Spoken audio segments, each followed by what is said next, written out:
Nabili na nga namin ngayon yung tiles na tiningnan namin kahapon. Para nga ito sa hagdanan.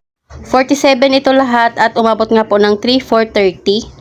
Pero bago kami umalis at bumili ng tiles at naglinis na nga muna ako dito sa higaan namin kasi yung mga tinupi ng mga bata ay tinambak lang dito sa higaan. Damit nga po ni Jowa yung nakalagay dito. Bago ko nga po ilagay sa damitan niya ay inayos at inulit ko nga po ng pagtutupi.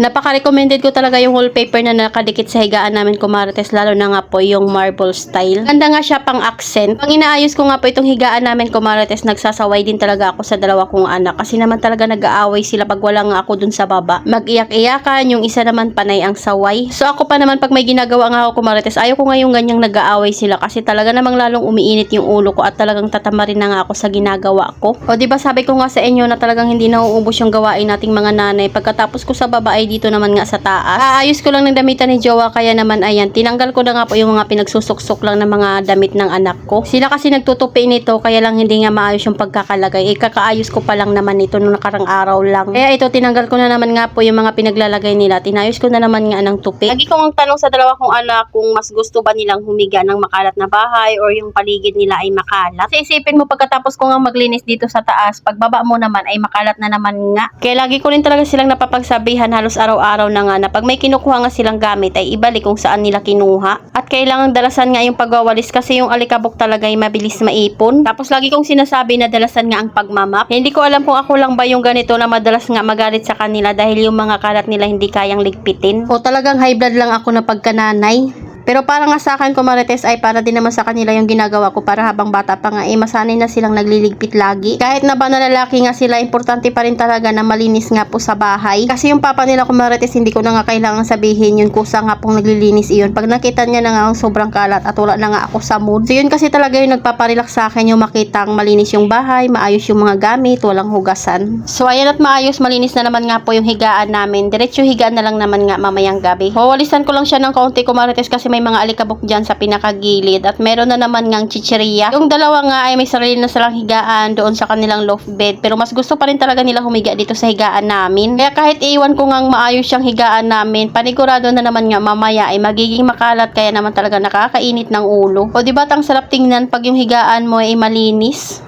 Tapos dito naman nga sa gilid yung mga gamit ko nakalagay sa organizer. At na naman nga ako dun sa salas dito sa taas namin. Nalis-walisan ko lang yung pinakabanig namin dyan kasi nilalatag nga po nila iyan. Pero bago yun, nagpunas na nga muna ako ng pawis. Talaga namang pinagpawisan ako dun sa aking ginawa. Ganda lang na itong panig na to, kumarites, kasi pwede siyang maging carpet, pwede rin siyang maging banig. Dito sa taas ay nakalinolium pa pala kami. Kung sinasabi na pag nagpapaayos nga kami ng bahay ay unti-unti lang talaga. Kahit walang bayad yung labor dahil puro nga DIY itong bahay namin, abay magastos pa rin sa material. Sa mga nagko-comment nga, kumarites, na maglagay na nga kami ng aircon, abay hindi nga pwede na padalos-dalos magpasya. Sa mahal ba naman ng kuryente ngayon, titiisin ko na lang munang mag-electric fan. Tsaka na lang pag natapos ko na nga pong pagpapagawa dito sa bahay namin. Kami pa kasing kulang dito, kailangan pa ng mga hanging cabinet at syempre pintuan doon sa higaan namin. Kailangan palagyan ng ceiling bago nga mag-aircon. Syempre kung ako naman gusto ko rin iyon, pero sabi ko nga sa inyo, laging paunti-unti lang talaga at hindi pwedeng biglaan ng gastos. Dahil ayaw ko naman nga pong umutang para may ipagawa lang dito sa bahay namin. Dahil galing na nga ako dyan, kumarites, tapos ko na nga bayaran yung mga utang ko at ayaw ko na nga umulit. Kaya kung ano lang yung budget namin, yun lang muna yung uunahin. Yun na lang talaga ang paggawa dito sa bahay, kumarites, hindi na namin kailangan magbayad ng labor kasi kami lang naman yung gumagawa na. Sa totoo lang, mas mahal magbayad ng labor ngayon kaysa nga sa mga materyales. Kahit mahal nga yung materyales, mas mahal naman ang bayad sa mga nagle-labor at saka syempre sa skill. Kaya unti-unti lang, hindi nga pwedeng biglain. Puro paninda nga yung sa baba namin, kumarites, buti na lang dito sa taas namin kahit papaano ay may space kami. So ayan, nakatapos na nga akong maglinis at magwalis. Bala ko na nga coveran yung notebook ng anak ko na grade 8 dahil binigay na nga po yung free na notebook, pati na nga po yung papel and isang uniform. Kaya lang spring nga ito, kumarites, at bala ko sanang tahian nga ito ng yarn bago ko siya coveran. Yung notebook nga na ginagamit ng grade 8 ko ay ganitong malalapad. Ito lang yung kagandahan dito sa Taguig pag nag-aral, ay libre nga po yung mga scholar ng Taguig sa TLC, pati gamit at uniform. Pero bala kong bumili ng isang uniform kasi nung grade 7 lang pala yung dalawang uniform na free. So yan lang muna, kumarites, salamat sa panonood, follow for more, God bless us, at sana i-share nyo na nga rin po itong aking video.